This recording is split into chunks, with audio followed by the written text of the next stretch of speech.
नमस्कार दोस्तों, आप देख रहे हैं सिनेमा हॉल और मैं अजय ब्रह्मात्मज। आज मैं फिल्म इंडस्ट्री के दिहाड़ी मज़दूरों पर बात करूंगा। जी हाँ, ये लोग कहीं दिखाई नहीं पड़ते, गुमनाम होकर काम करते रहते हैं, बहुत ही मामूली लोग होते हैं, लेकिन किसी भी फिल्म के निर्माण में इनका योगदान बहुत महत्वपूर्ण होता है। और आज जब लॉकडाउन की स्थिति फिर से आ गई है तो इनकी कितनी बुरी हालत हो सकती है इसकी कल्पना भी आप नहीं कर सकते, क्योंकि आपको इनके बारे में मालूम ही नहीं। इनके बारे में विस्तार से बात करने के पहले चंद बातें बाय मी ए कॉफ़ी और मेरे ऑफ़र के बारे में। बाय मी ए कॉफ़ी एक ऐसा लिंक है जिसके ज़रिए आप मुझसे जुड़ सकते हैं, आप वहाँ कंट्रीब्यूट कर सकते हैं एक कॉफ़ी पिलाकर मुझे, और मेरे साथ चल सकते हैं, मेरे सपोर्टर बन सकते हैं और इस तरीके के वीडियो जो किसी प्रभाव में नहीं हैं, जो वस्तुनिष्ठ हैं और जो जानकारियाँ आपको देते हैं उसको बढ़ावा दे सकते हैं। पिछले दिनों अधीरा ने 7 कॉफ़ी ख़रीदी मेरे लिए, उसके बाद सोहिनी घोष ने एक कॉफ़ी ख़रीदी, आरजे क्रिएशन ने एक कॉफ़ी ख़रीदी। मैं इन सभी को धन्यवाद देना चाहता हूँ। इनमें से कुछ ने टिप्पणी भी की है कि उन्हें मेरा कौन सा काम अच्छा लगता है, मेरा वीडियो क्यों अच्छा लगता है। आप भी अगर कॉफ़ी ख़रीदते हैं और मुझे सपोर्ट करते हैं तो टिप्पणी में ज़रूर लिखें कि आपको क्या बात अच्छी लगती है और मुझे और क्या सुधार करना चाहिए, मुझे और किस तरफ फोकस करना चाहिए। अब रही बात ऑफ़र की, तो मैं आपको बताऊं कि इस वीडियो के बाद इस महीने के अंत तक जो लोग भी मेरे वीडियो को सपोर्ट करेंगे कॉफ़ी ख़रीद कर, उन सभी को मैं अपनी अगली किताब जो इस महीने के आखिर तक प्रकाशित होगी, जो स्क्रिप्ट राइटिंग के ऊपर है और एक स्क्रिप्ट राइटर के ऊपर है, संजय चौहान। नॉट-नल से आ रही इस पुस्तक का नाम है स्क्रिप्ट लेखन और लेखक संजय चौहान। यह किताब आपको मुफ्त में मिलेगी, आपके मेल आईडी पर भेज दी जाएगी। यह ई बुक है, आपको इसको सिर्फ डाउनलोड करना होगा और यह किताब आपकी हो जाएगी। बस अब आप तय करें और मेरे साथ चलें और ऐसे वीडियो को सपोर्ट करें। साथ ही मिशन 5000 में भी शामिल हो। जितनी जल्दी हम मिशन 5000 पूरा करेंगे उसके बाद और सारे अपॉर्चुनिटीज़ हमारे सामने खुलेंगे।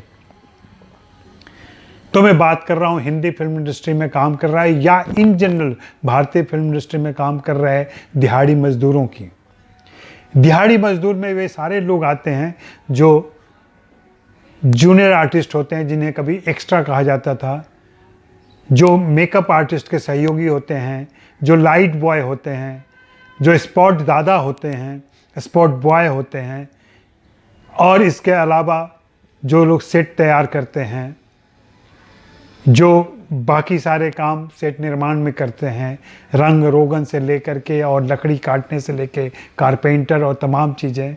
इसके अलावा ऐसे भी लोग होते हैं जो कैटरर का काम करते हैं, जो चाय पिलाते हैं एक्टर के बोलने या एक्टर के मेहमान के आने पर, डायरेक्टर के मेहमान के आने पर चाय पिलाते हैं।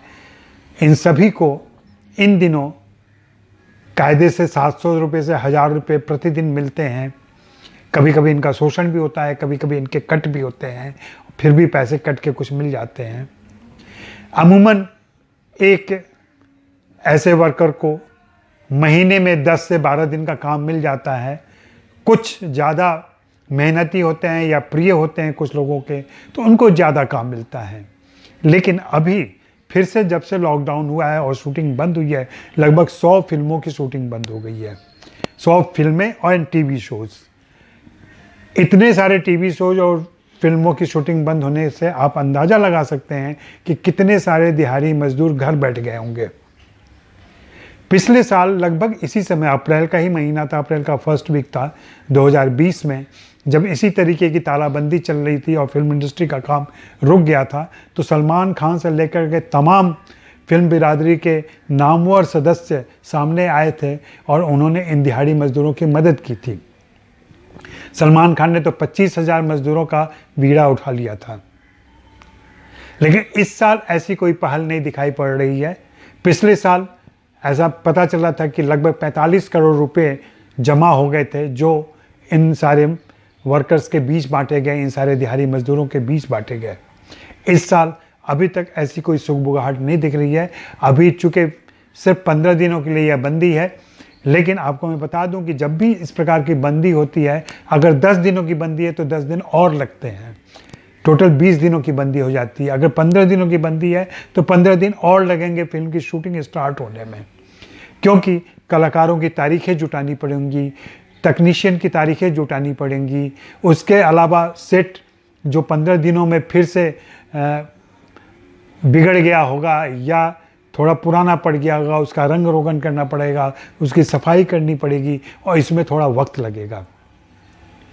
हालांकि FWICE ने के सेक्रेटरी ने मांग की थी कि सेट के जो मज़दूर होते हैं, जो बहुत कम लोग होते हैं, उनको काम करने दिया जाए ताकि वे अगले सेट की तैयारी कर सकें।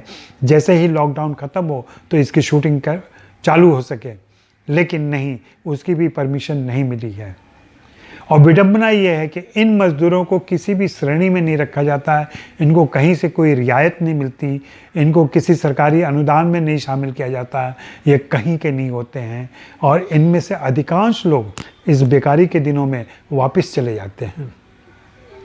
एक बार गांव लौट जाने के बाद से आप अंदाज़ा लगा सकते हैं कि फिर से उनके लौटने में, फिर से मुंबई वापस आने में उनको कितनी तैयारियां करनी पड़ती होंगी। बहुत ही बुरी स्थिति है और ये कोरोना महामारी का असर है। फिल्म इंडस्ट्री के जो संपन्न और व्यस्त कलाकार, टेक्नीशियंस हैं, वे तो इतनी कमाई कर लेते हैं कि उनका काम चलता रहता है इस तालाबंदी के दौरान भी। लेकिन जो दिहाड़ी मजदूर हैं, जो रोज़ की कमाई पर निर्भर करते हैं, जो रोज़ कुआं खोदते हैं अपनी प्यास बुझाने के लिए, उनके पास कुआं खोदने की हिम्मत नहीं रह जाती है, पैसे नहीं रह जाते हैं, फिर उनकी प्यास कैसे बुझेगी। ऐसे में बहुत सारे वर्कर्स, दिहाड़ी मजदूर मुंबई छोड़कर जा रहे हैं और कुछ चले भी गए हैं। इस तरफ ध्यान देना चाहिए, भारत सरकार को भी ध्यान देना चाहिए और महाराष्ट्र सरकार को भी ध्यान देना चाहिए। उनके लिए कोई पैकेज की व्यवस्था करनी चाहिए। अगर मुंबई के ऑटो रिक्शा चालक मुंबई को चलाने में मदद करते हैं, उन्हें अगर कुछ पैसे दिए जा सकते हैं राहत के तौर पर, तो क्यों नहीं इन फिल्म मजदूरों को, फिल्मों के दिहाड़ी मजदूरों को भी पैसे दिए जा सकते हैं सरकार की तरफ से। इनकी संस्थाएं तो काम करती ही रहती हैं, कुछ स्वयंसेवी संस्थाओं को भी आगे आना चाहिए जो आगे आकर के इनकी मदद करें। हम चमक दमक में सिर्फ उन सितारों की बातें करते हैं, उनके बारे में सोचते हैं। कभी इन दिहाड़ी मजदूरों के बारे में सोचिए जो कैमरे के पीछे रहते हैं और जिनका नाम क्रेडिट लिस्ट में स्क्रॉल होता है तो बहुत तेज़ी से भागता है।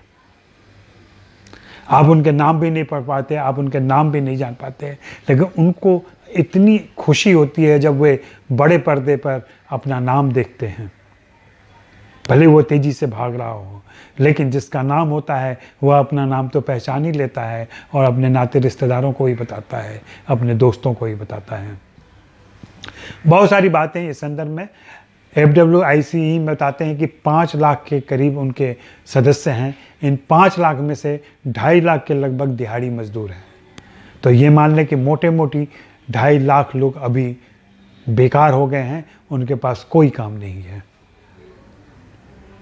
फिल्म के जो सक्रिय और व्यस्त चेहरे होते हैं, कलाकार हों, संगीतकार हों, गीतकार हों, लेखक हों, टेक्नीशियन हों, जो बड़े ओहदे पर हैं, उनके लिए तो अधिक दिक्कत की बात नहीं, वे अपना काम चला लेंगे, पिछले 1 साल से चला ही रहे हैं। लेकिन इन दिहाड़ी मजदूरों के बारे में सोचने वाला कोई नहीं है। तो आज का ये वीडियो मैंने इसीलिए दिया है कि आप ज़रूर इस पर सोचें, उनकी स्थितियों के बारे में सोचें और उनके बारे में सोचें, और अगली बार जब फिल्म देखने जाएं तो ज़रूर स्क्रॉल में जब क्रेडिट स्क्रॉल चल रहा तो उनके नामों को भी पढ़ने की कोशिश करें और कभी उनके बारे में बातें करें। तो चलते चलते फिर से मैं याद दिला दूं कि buy me a coffee link पर नीचे जाएं और मेरे लिए कॉफ़ी ख़रीदें और मेरे साथ चलें और मेरा ऑफ़र स्वीकार करें। आपको यह किताब मुफ्त मिलेगी अभी से लेकर इस महीने के आखिर, अप्रैल के आखिर तक। पुस्तक का नाम है स्क्रिप्ट लेखन और लेखक संजय चौहान। यह नॉर्डनल से आएगी ई बुक के रूप में, लेकिन आपको मुफ्त में मिलेगी अगर आप मेरे साथ कॉफ़ी शेयर करते हैं अपनी। शुक्रिया, मेहरबानी, धन्यवाद।